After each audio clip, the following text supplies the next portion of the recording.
My name is David Mitchell. I'm 49 years old, and I'm telling my father's story because he can't tell it himself anymore. He died 5 years ago, in August 2019, after spending 32 years searching for my mother. He found her. 3 months before he died, he finally found her. But what he discovered, I'm still trying to process it, still trying to decide if the truth was worth what it cost him, what it cost all of us. My father's name was Gary Mitchell. My mother was Susan Mitchell. They were married for 15 years when she disappeared. 15 good years. They were happy, in love. The kind of couple that made you believe in marriage. In July 1987, they went on a camping trip in the Cascade Mountains in Washington State. It wasn't unusual. They'd been camping together since they were dating. They knew the area, knew how to handle themselves in the wilderness. They weren't reckless or inexperienced. My brother and I stayed with our grandparents that week. I was 12. My brother Jake was 9. We were excited. Grandma always let us stay up late and eat ice cream for breakfast. We had no idea the trip would destroy our family. July 23rd, 1987. My parents had set up camp near a trail they'd hiked before. Remote area, but not dangerously so. They had permits, proper equipment, bare canisters for food, everything by the book, according to my father, and he told this story 1,000 times over the next 32 years. They went to sleep around 10 p.m. The night was clear, quiet, normal. He woke up at approximately 2:30 a.m. to a sound he couldn't identify at first. A ripping sound, fabric tearing. He opened his eyes and saw the tent wall ripping open from the outside. Not the zipper, the actual fabric being torn apart by something with tremendous strength. Then he saw the silhouette, massive, backlit by moonlight, reaching into the tent. My father tried to grab my mother, tried to pull her toward him, but something grabbed her first, pulled her out through the torn tent opening. My mother screamed. Once. Then nothing. My father scrambled out of the sleeping bag, tried to follow, but something hit him. He described it as being struck by a log, a heavy blow to his chest that knocked him backward. He blacked out. For how long, he never knew. Minutes, maybe. When he came to, it was still dark. The tent was destroyed, and my mother was gone. He called her name, screamed it. No response. When dawn came, he could see the damage clearly. The tent was shredded, the fabric torn in ways that didn't match claws or teeth. It looked like it had been ripped by massive hands. And there were tracks, footprints in the soft dirt around the campsite.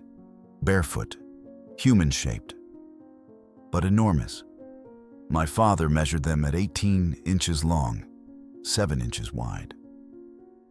The stride length between prints was over 6 feet. No human could make those tracks. There were also drag marks leading away from the campsite into the dense forest. Like something heavy had been pulled or carried. My father followed the tracks, running, shouting my mother's name. He followed them for maybe half a mile before they entered a rocky area where he lost the trail. He kept searching, kept calling, until mid-morning when he had to make the hike back to his truck to get help. He drove to the nearest ranger station and reported my mother missing. Within hours, there was a massive search operation. Dozens of volunteers, search and rescue teams, tracking dogs, helicopters with thermal imaging. They searched for weeks, then months. The dogs tracked my mother's scent to almost the exact spot where my father had lost the trail. Then nothing. The scent just stopped, like she'd vanished into thin air. That shouldn't be possible. Tracking dogs can follow scent through water, through dense brush, through almost anything. But they lost her scent completely. The search teams found nothing. No clothing, no signs of struggle, no body. No evidence of what happened to Susan Mitchell after she was taken from that tent. The official investigation looked at every possibility. Bear attack, but there was no blood, no signs of mauling. Mountain lion, same problem, abduction by a person, but the tracks didn't match any human, and the remoteness of the location made it unlikely. By October 1987, the official search was called off. The case was classified as a suspected abduction by person or persons unknown. It went cold. But my father never stopped searching, not for a single day in the next 32 years. I remember him sitting us down, me and Jake, in November of '87. We were staying with Grandma still because Dad couldn't take care of us properly. He was barely holding it together. "Boys," he said, "I need you to understand something. Your mother is out there. She didn't just disappear. Something took her, and I'm going to find out what." "The police said she's gone, Dad," Jake said. He was crying. "They said she's probably..." "No." My father's voice was firm, hard. "They're wrong. I know what I saw that night, and I'm going to find her, or I'm going to find out what happened to her. I promise you that." That promise consumed the rest of his life. My father quit his job as an accountant in early 1988, liquidated his savings, sold our house. He moved us in with Grandma and Grandpa full-time and started what he called his research. He became obsessed with Sasquatch sightings. I know how that sounds. I know what people thought, that he'd had a breakdown, that he couldn't accept my mother's death, that he was creating a fantasy to cope with trauma. But he was methodical, scientific. He approached it like an investigation. He collected every reported Sasquatch sighting in the Pacific Northwest going back 50 years, mapped them, looked for patterns, territorial ranges, seasonal movements. He interviewed witnesses, studied footprint casts, read everything ever written about these creatures. And he found patterns, disappearances in specific areas, people who vanished without a trace in regions with high Sasquatch activity. Cases like my mother's, tents ripped open, massive tracks, scents that dogs couldn't follow. He tracked down families of other missing persons, found similarities, made connections the authorities had missed or ignored. By 1990, my father had a theory. These creatures were territorial. When humans intruded too deep into their territory, sometimes the creatures took them, abducted them. For what purpose, he didn't know. But it happened, regularly, and it had been happening for decades. Our family fell apart during these years. Grandma and Grandpa tried to support him, but they thought he was mentally ill. Tried to get him into therapy. He refused. Jake and I grew up essentially without a father. He was physically present sometimes, but mentally he was always in those mountains, always searching. I tried to maintain a relationship with him. Jake gave up around age 16, stopped speaking to Dad entirely. I don't blame him. When I was 21, I tried an intervention, sat Dad down and begged him to stop. "It's been 10 years, I said. "You've given up everything, your career, your family, your life. You need to let her go." He looked at me with haunted eyes. "I can't. She's out there, David, and I'm close. I can feel it. I'm getting close." He wasn't close. He wouldn't find her for another 22 years. The 1990s and 2000s passed. My father aged rapidly. The obsession took a physical toll. He lived cheap, spent every dollar on his research, on his expeditions into the wilderness. He spent months at a time camping in the Cascades, searching caves, following leads. He'd come back gaunt, weathered, more obsessed than before. Jake and I both got married, had kids, built lives. Tried to include Dad, but he was barely present. Every conversation eventually turned to Mom, to the search, to his theories. My wife met him twice before deciding she didn't want him around our children. "He's not well," she said.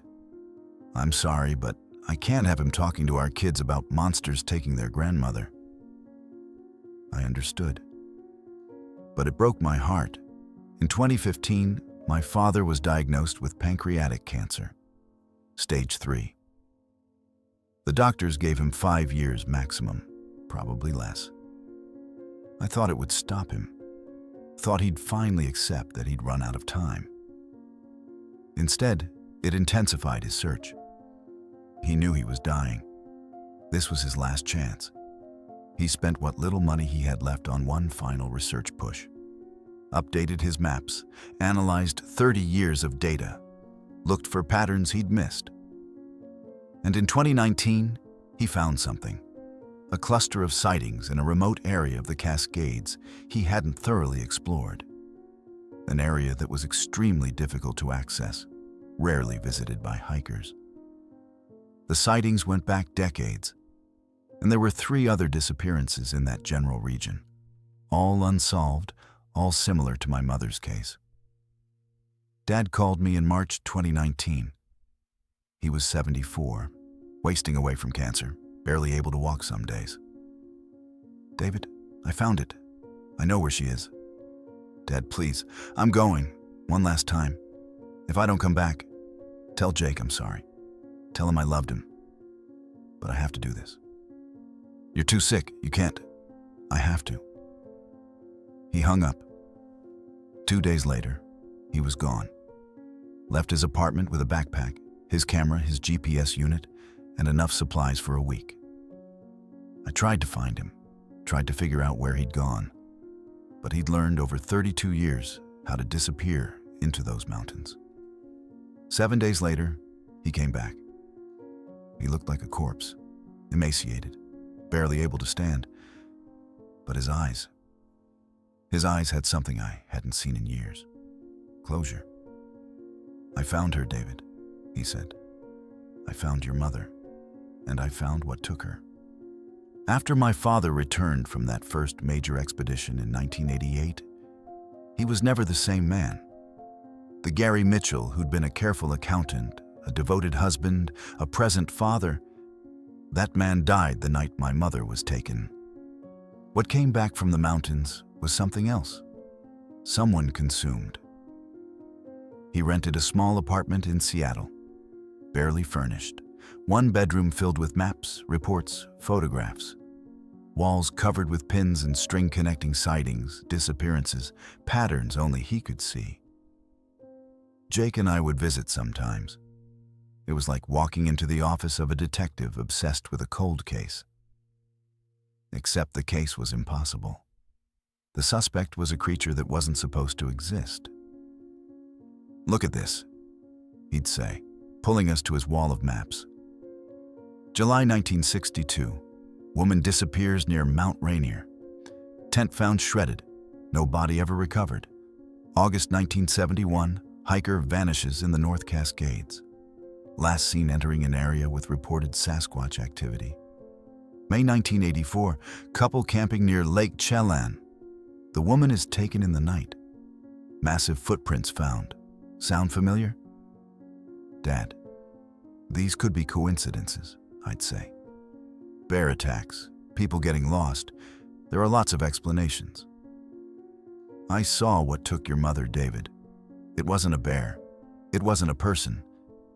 And these aren't coincidences. He'd point at the map. Look at the territorial range. These disappearances cluster in specific areas.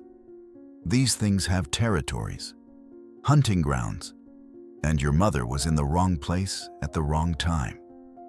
Over the years, he interviewed dozens of people, witnesses who'd seen something in the woods, families of missing persons who'd never gotten answers, other researchers and cryptozoologists who were treated as jokes by mainstream society.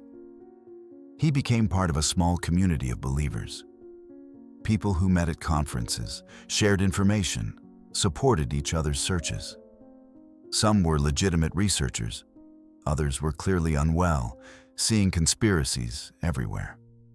My father existed somewhere in between. He had genuine evidence. The footprints from that night were photographed by search and rescue, though the photos were buried in case files. He had the consistent pattern of disappearances. He had his own eyewitness account, but he also had an obsession that had consumed his life. By the mid-1990s, he'd become an expert tracker. Spent months at a time in the wilderness, learning to read signs, to move quietly, to survive in remote areas. He'd come back from these expeditions with stories. I heard them one night, 3 of them, communicating. It wasn't random sounds. There was structure, language. They were coordinating something. Or, I found a shelter, man-made but wrong, too large. The branches were broken at heights no human could reach. Or, I saw footprints, fresh. Followed them for 6 miles before they led into terrain I couldn't navigate. He was always close, he'd say, always just missing them. In 1998, I got married. My father came to the wedding, but he left early. There's been a sighting near Snoqualmie Pass, he explained. I need to check it out. My wife Amy was understanding at first. But when our daughter was born in 2000 and my father missed her birth because he was on an expedition, she drew a line. He can't be around Emma, she said. I'm sorry, David, but he's not stable. I don't want him filling her head with whatever this is. I tried to defend him, but she was right. He wasn't stable. The man had spent 13 years obsessed with finding his missing wife, had sacrificed everything, his career, his savings, his relationship with his sons, for a search that might never end. Jake had already cut Dad off completely by then. He'd moved to California, changed his phone number, wanted nothing to do with the obsession. He chose this, Jake told me once. He chose looking for her over being there for us. I can't forgive that. I understood Jake's anger, but I also understood Dad's pain. He'd seen his wife taken by something impossible. He'd spent 30 seconds trying to save her and failed. That guilt, that trauma, it had broken him. The 2000s were harder. Dad's money ran out. He was living off Social Security and disability by then, working odd jobs when he could find them, spending every penny on his research. His health was deteriorating. Years of hard living in the wilderness had taken their toll. Bad knees, chronic pain, probably malnutrition from the months he'd spent camping on inadequate supplies. But he never stopped. In 2005, 18 years after my mother's disappearance, he had what he called a breakthrough. He'd been analyzing the territorial patterns of reported sightings and had noticed something. The sightings moved seasonally. In summer, they were at higher elevations. In winter, lower. Like the creatures were migrating based on weather and food availability. But there were certain areas that showed activity year-round. Core territories. Places they always returned to. These are their homes, he told me on the phone, excited. Like bear dens or wolf territories. They have central locations where they live permanently. And I think one of these permanent sites is where they took your mother. Why would they take her to a permanent site? Silence on the phone. Then, I don't know. That's what I need to find out. He spent the next several years focusing his search on these core territories, areas so remote, so difficult to access, that few humans ever went there. He found caves, lots of caves, explored dozens of them, found evidence of habitation in some, fire pits, bedding areas made of moss and branches, bones from game animals, but never human remains, never my mother. By 2010, he was 65 years old. 23 years of searching. His body was failing. His mind was still sharp, still obsessed. But his body couldn't keep up anymore. I visited him that year. Found him in his apartment, walls still covered with maps. But now also, with medical bills. He'd developed diabetes, high blood pressure, chronic respiratory issues from years of exposure. "Dad, you need to stop," I said. "You're killing yourself." "I'm already dead, David. I died the night she was taken. I'm just finishing something before my body catches up. She's been gone for 23 years. If she was alive, we would have found her by now. I don't think she's alive." He said it matter-of-factly, without emotion. "I think she died that night, or soon after. But I need to know what happened. I need to find her remains. Bring her home. She deserves that. I owe her that." "You don't owe her this," I said, gesturing at his apartment, at the state of his life. "She wouldn't want this for you. You didn't see what took her. You didn't hear her scream. I failed her that night, David. I tried to hold on and I wasn't strong enough. This is all I can do now. Find her. Give her peace. Give us both peace." In 2015, the diagnosis came. Pancreatic cancer, stage 3, spreading. The doctor gave him 5 years maximum, probably less. Treatment might extend it, but not by much. My father declined aggressive treatment. "I don't have time for chemo," he said. "I need to be able to function. I need to keep searching." "Dad, you're dying. Please, spend your remaining time with family. With me. With Emma. She's 15 now. She wants to know her grandfather. After I find your mother, after I know what happened, then I'll have time." But we both knew he was lying. He'd been lying for 28 years. This search would only end when he died or when he found her. The cancer progressed quickly. By 2017, he'd lost 40 pounds, was on heavy pain medication, needed a walker some days. But he kept working, kept refining his maps, kept analyzing data. "There's a region I haven't fully explored," he told me in 2018. "North Cascades, extremely remote. Access is difficult. You have to hike in from the east side. 3 days of hard terrain. I couldn't do it before. Too challenging. But I've been studying sightings from that area. There's something there, I can feel it. You can't hike 3 days in your condition. I'll find a way. This is my last chance, David. I can feel it. I'm running out of time." He spent the winter of 2018 to 2019 planning one final expedition. He knew it was a suicide mission. His body was failing, the terrain was brutal. He'd be alone in the wilderness while dying of cancer. But he was going to do it anyway. In March 2019, he called me. "I'm going. Tomorrow. I've arranged everything. If I don't come back in 2 weeks, my apartment and all my research goes to you. Do with it what you think is right." "Dad, please don't do this. Let me come with you." "No. You have a family, a life. This is my burden, not yours." He paused. "I love you, David. Tell Jake I love him too. Tell Emma her grandfather thought about her every day. You're saying goodbye. I'm saying I'll see you when I get back. With answers. Finally, with answers." He hung up, and the next morning, he was gone. I tried to track him. Called the Rangers, filed a missing person report.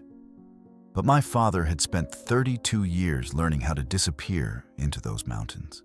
They couldn't find him. Days passed, then a week, then 2. I thought he was dead. Thought he'd finally killed himself in pursuit of his obsession. On day 15, my phone rang. A ranger station in northern Washington. "Mr. Mitchell, we have your father. He's alive, but he needs immediate medical attention. We're transporting him to Bellingham." I drove 6 hours to get there. When I saw him, I barely recognized him. He'd lost another 20 pounds. His skin was gray. His eyes were sunken. He could barely stand. but he was smiling. "I found her, David," he whispered. "After 32 years, I finally found her." My father was hospitalized for 3 days in Bellingham. Severe dehydration, malnutrition, his cancer had progressed significantly. The doctors said the physical exertion had probably accelerated his decline by months. But he didn't care. He kept saying the same thing over and over. "I found her. I finally found her."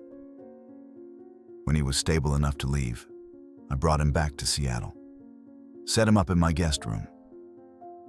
Amy wasn't happy about it, but she understood this was the end. He had weeks, maybe a month or two left. That first night home, after he'd rested, he asked me to sit with him. He had his backpack, the one he'd taken on the expedition. Inside were his camera, his GPS unit, and a sealed plastic bag. "I need to show you something," he said. "But you need to prepare yourself. It's hard to see." He pulled out the camera. A digital camera, older model but functional. "I documented everything. You need to see this. You need to know I'm not crazy, that I was right, that she was really taken." He turned on the camera and handed it to me. "Start from the beginning of this trip. There are about 200 photos and 3 video files." I looked at the first image. My father, thin and gaunt, standing at a trailhead. GPS coordinates in the corner of the frame. He'd set the camera to record location data. Then images of his hike, dense forest, steep terrain. My father had hiked for 3 days into wilderness I couldn't even imagine navigating. "How did you do this in your condition?" I asked. "Determination, pain medication, stupidity." He coughed. "Keep looking." The photos showed increasingly remote terrain. On day 3, he'd found what he was looking for. A cave system. Large entrance, maybe 8 feet tall, hidden behind thick brush and fallen trees. "I almost missed it," he said. "But I saw the opening, and I knew. I just knew this was it." The photos showed the cave entrance. Then his descent into darkness, flashlight illuminating rough stone walls. The tunnel went deep. He'd marked distances, 100 feet, 200, 300. Then the tunnel opened into a larger chamber. And that's when the photos became disturbing. The chamber was maybe 30 feet across, and it was full of bones. Human bones. Skulls, femurs, ribs, scattered across the cave floor. Some were old, yellowed, partially fossilized. Others were more recent. My father had photographed everything methodically. Wide shots of the entire chamber, close-ups of individual remains, measurements using a tape measure he'd brought. "Jesus Christ, Dad," I whispered. "Keep looking." There were other things in the chamber. Scraps of fabric, rotted and decayed. A boot, ancient and falling apart. A backpack, the material so degraded it was barely recognizable. And on the walls, markings, scratches, symbols, carved into the stone. Not random, deliberate patterns. Territorial markers, maybe, or warnings, or something else entirely. My father had photographed all of them. "How many bodies?" I asked. I counted remains from at least 12 individuals, maybe more. Some were so degraded I couldn't be sure. The oldest looked like they'd been there 50 years or more. The newest, maybe 5 years. "Did you find Mom?" He nodded, his eyes filling with tears. He clicked through more photos. There, a piece of fabric, flannel, red and black plaid pattern. I recognized it instantly. My mother's shirt, the one she'd been wearing the night she disappeared. I'd seen it in photos from that camping trip. "I found this near the back of the chamber," Dad said, his voice breaking. "It was her shirt, David, I'm certain, and near it." He clicked to the next photo. Bones, a partial skeleton. Skull, ribcage, leg bones, female based on the pelvic structure. I couldn't do DNA testing out there. Couldn't take samples without disturbing the site. But I know that's her. I stared at the photo, feeling numb. For 32 years we'd wondered. Now we knew. My mother had died in that cave. Probably 32 years ago, shortly after she was taken. And she'd been there all along, just beyond our reach. There's more, Dad said quietly. Look at these. He showed me photos of smaller bones, much smaller, children. I found remains from at least 3 juveniles. Based on size, I'd estimate ages ranging from maybe 5 to 12 years old. Children? I felt sick. They took children. Or children died there. I don't know which.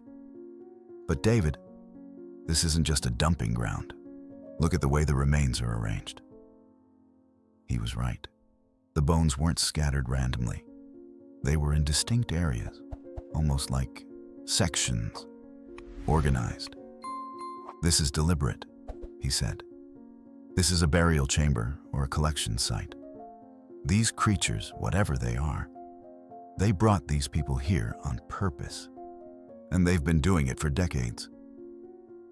I couldn't process it, couldn't reconcile what I was seeing with reality. There's video too, Dad said. 3 files. You need to watch them. He showed me how to navigate to the video files. I clicked on the first one. The video showed my father in the chamber, moving slowly, his flashlight beam illuminating the space. His breathing was labored. You could hear him struggling. He panned across the bones, the fabric scraps, the wall markings. His narration was clinical, detached, documenting everything like a scientist. Multiple human remains, various stages of decomposition, evidence of deliberate placement. Symbols on walls suggest territorial marking or ritual significance. No evidence of violent death, no trauma marks on bones I can see.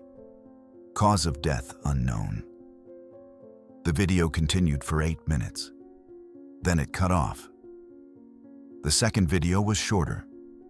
My father examining the fabric he'd identified as my mother's shirt. His hands were shaking as he held it up to the camera. This is Susan's shirt, I'm certain. I remember it. She wore it the night. His voice broke. I found you, honey. I'm so sorry. I'm so sorry I couldn't save you. But I found you. You're not alone anymore. He was crying on the video. I was crying watching it. The third video was different. Shorter. Just 90 seconds. My father was filming the cave entrance from inside, about to leave. His breathing was rapid, panicked. I need to get out of here, he was saying. I hear something. Movement in the deeper tunnels. They're here. They're coming back. The camera was shaking. He was moving quickly toward the exit, his flashlight beam bouncing wildly. Then a sound. Deep, resonant, coming from behind him, from deeper in the cave system. A vocalization, not human, not animal, something between. Oh God, my father's voice on the video. Oh God, they're here. More sounds, multiple sources, communication between them. The camera showed him scrambling toward the entrance, climbing over rocks, moving as fast as his failing body could manage. The sounds got closer. Footsteps, heavy, multiple creatures. Then my father was out. Daylight. He kept running, kept filming behind him at the cave entrance. For just a moment, maybe 2 seconds, something appeared in the cave entrance. Massive.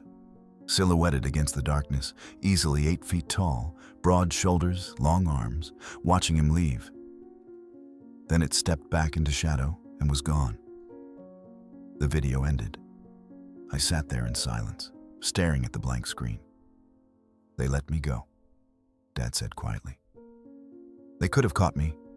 I was slow, weak, dying, but they let me go. I think I think they wanted me to leave, to take the knowledge with me. Maybe as a warning, or maybe they just didn't see me as a threat. We need to report this, I said. The police, the FBI, someone needs to know about this. There are bodies in that cave. Families who deserve to know what happened to their loved ones. I have the GPS coordinates, Dad said.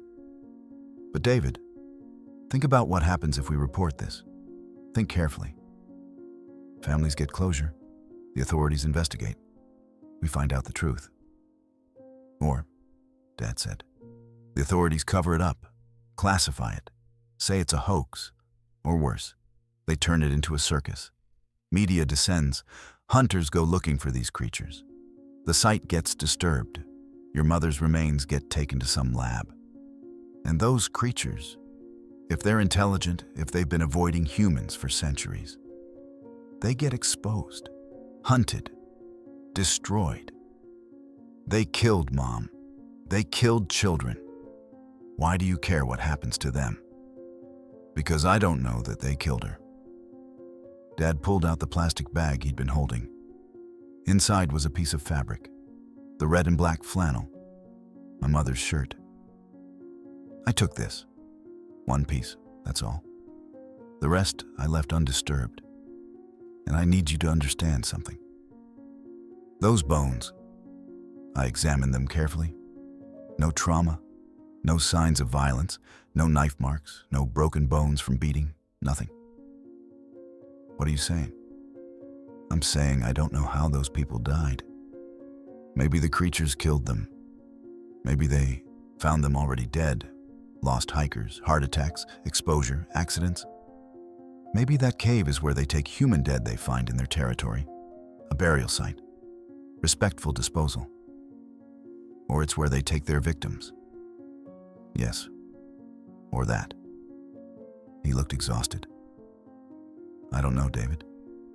After 32 years, I finally have answers. But they're not the answers I expected. I found your mother. But I don't know if she was murdered or if something else happened. And I don't know what to do with that uncertainty. We have to tell someone. After I'm dead, please, let me die without this becoming a media circus. Then you decide. You and Jake. You decide what to do with this information. But give me a few more weeks of peace. Let me die knowing I found her, without the chaos that's going to follow. I looked at my father. He had maybe a month left, probably less. His final request was for time, for peace. Okay, I said. After. We'll decide after. He nodded. Thank you. He died 11 weeks later. Not months, weeks. The expedition had taken everything he had left. In his final days, it was peaceful. More at peace than I'd seen him in 32 years. He'd found her. That was all that mattered to him. His last words to me were, tell people, tell them what's out there. Tell them to be careful, but also tell them I found her. After all these years, I finally brought her home. My father died on August 7th, 2019, peacefully in his sleep in my guest room. He was 74 years old. Jake flew in from California for the funeral. First time I'd seen my brother in 3 years. First time he'd seen Dad in almost 15. Did he ever stop? Jake asked me at the service. Did he ever just let it go and be our father again? No, I said honestly. But he found her, Jake. 3 months before he died, he found Mom. Jake looked at me. What do you mean he found her? I told him everything. The expedition, the cave, the remains, the footage. Jake listened in silence. When I finished, he just shook his head. 32 years. He spent 32 years of his life, destroyed his family, killed himself with obsession. And for what? To find bones in a cave? To confirm she's dead? We already knew she was dead, David. But we didn't know. Not for certain. And he needed to know. Needed closure. He needed therapy. He needed to be there for his sons. He needed to move on. Jake's voice was bitter. Instead, he chose a corpse over his living children. I couldn't argue with him, because he was right. Dad had chosen the search over us, had spent our entire childhood and adulthood obsessed with the past instead of present. But I also understood Dad in a way Jake didn't. I'd seen the footage, seen the evidence. Our mother hadn't just died in some random accident. She'd been taken, and Dad had witnessed it, had tried to stop it, and failed. That guilt, that trauma, it had broken him. And the only way he knew to fix himself was to find answers. After the funeral, I showed Jake the footage, all of it. The photos, the videos, the piece of Mom's shirt Dad had kept. Jake watched in silence. When it ended, he sat there for a long time. Jesus, he finally whispered. It was real. All of it was real. He wasn't crazy. No, he was right about everything. What do we do with this? That was the question. I'd been wrestling with it since Dad died. We had evidence of something extraordinary. Proof that intelligent creatures existed in our wilderness. Proof that they'd been taking people, or at least collecting bodies, for decades. We had GPS coordinates to a mass grave. Families deserved to know. The authorities needed to investigate. But I also remembered Dad's warning about what would happen if this became public. The media circus, the hunters, the destruction of the creatures and the site. Jake and I debated for months. We consulted with lawyers about our legal obligations. We talked to forensic experts off the record about the evidence. Everyone said the same thing. This needed to be reported. There were human remains, families of missing persons, potential ongoing danger. But something held me back. I kept thinking about that moment in the video. When Dad was leaving the cave and the creature appeared in the entrance. It had watched him go. Could have stopped him. Could have killed him. But it let him leave. Why? Was it mercy? Recognition that he was no threat? Or something else? And I kept thinking about the bones, the lack of trauma, the organized arrangement, the symbols on the walls. What if Dad was right? What if this wasn't a hunting ground, but a burial site? What if these creatures were disposing of human dead respectfully, not creating them? I'll never know. But that uncertainty made me hesitate. In January 2020, I made a decision. I would release the information, but carefully, anonymously, without specific GPS coordinates. Let the world see the evidence, but protect the site and the creatures. Then COVID hit. The world shut down. My plans were delayed. It wasn't until March 2021, almost 2 years after Dad's death, that I finally did it. I created an anonymous account, used VPNs, encrypted everything, uploaded the photos and videos to multiple sites, posted them with a simple caption. My father spent 32 years searching for my mother, who disappeared in the Cascade Mountains in 1987. In 2019, 3 months before he died of cancer, he found her. These are the photos and videos from his final expedition. I'm sharing this not to prove anything, but to honor his search and to warn others. Something is out there. Be careful. I didn't include the GPS coordinates. Didn't identify the specific region beyond Cascade Mountains. Didn't include Dad's name or Mom's name or any identifying information. Just the evidence. Just the truth. The response was immediate and overwhelming. Within days, the footage had been viewed millions of times. It went viral. Every social media platform, every news outlet, everyone was talking about it. The reactions were predictable. Half the internet called it an obvious hoax.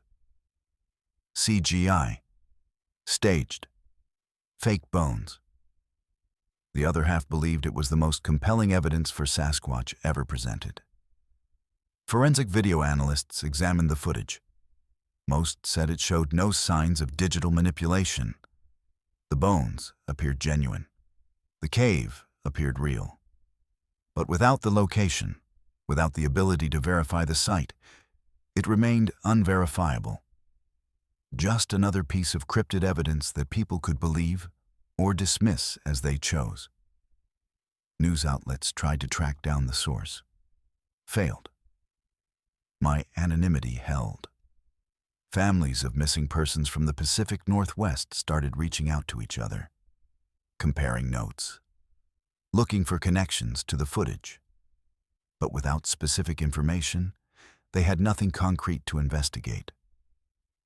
Some people tried to search for the cave, used the photos to identify the rock type, the vegetation, anything that might narrow down the location. But the Cascades are vast. Thousands of square miles of wilderness, hundreds of cave systems. Finding one specific cave without coordinates was nearly impossible. Jake called me after he saw it online. "Was that you?" "Yes." "Why didn't you tell me?" "Because I needed you to have deniability.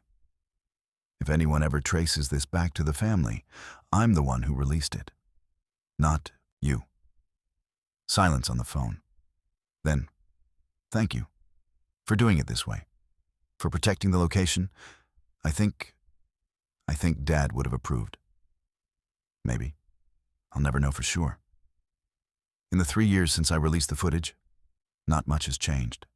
It's still debated online, still analyzed, still dismissed by mainstream science as unverifiable. But some things did change. Several missing persons cases from the 1980s and 1990s were reopened based on the footage. Families who'd never gotten answers started pushing authorities to investigate further. Hiking groups in the Pacific Northwest started taking the warnings more seriously.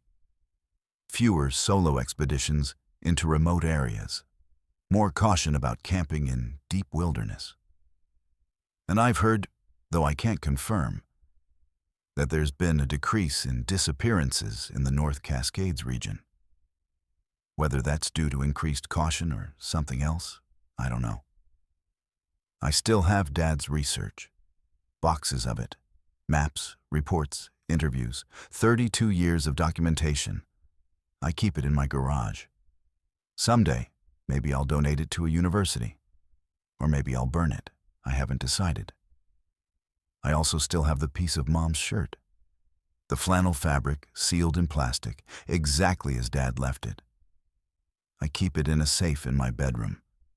Sometimes I take it out and look at it. Hold it. Try to feel some connection to the mother I barely remember. I was 12 when she was taken. My memories of her are faded, filtered through time and trauma. But I have this piece of her. This proof that she existed, that Dad found her, that his 32-year search ended with answers, even if they weren't the answers we wanted. Every year on July 23rd, the anniversary of her disappearance, I drive to the Cascades, not to the cave. I don't have the physical ability to make that journey, and I'm not sure I'd want to, even if I could. But I drive to the mountains she loved, the ones she and Dad explored together. And I leave flowers at a trailhead. And I say thank you. Thank you to her for being a good mother in the short time I knew her. Thank you to Dad for never giving up, for loving her so much that he spent his entire life trying to bring her home. And thank you to the mountains for finally giving us answers. I'm 49 years old now. My daughter Emma is 24. She knows the full story. I told her everything when she turned 18. Showed her the footage, the evidence, the shirt. She's studying anthropology in graduate school, specializing in cryptozoology and unexplained phenomena. Says she wants to approach the subject scientifically, without the stigma. Grandpa was right, she told me once. He was methodical, scientific. He just happened to be investigating something that society deemed impossible. But his methods were sound. Maybe she's right. Maybe Dad wasn't crazy. Maybe he was just ahead of his time. Last month, Emma asked me something. "Dad, do you ever think about finding the cave? Finishing what Grandpa started? Bringing Grandma home properly?" "Every day," I admitted. "But I also think about what Dad said. About disturbing the site. About what happens if we expose everything. And I don't know if the closure would be worth the cost." "Do you think they killed her? The creatures?" "I don't know.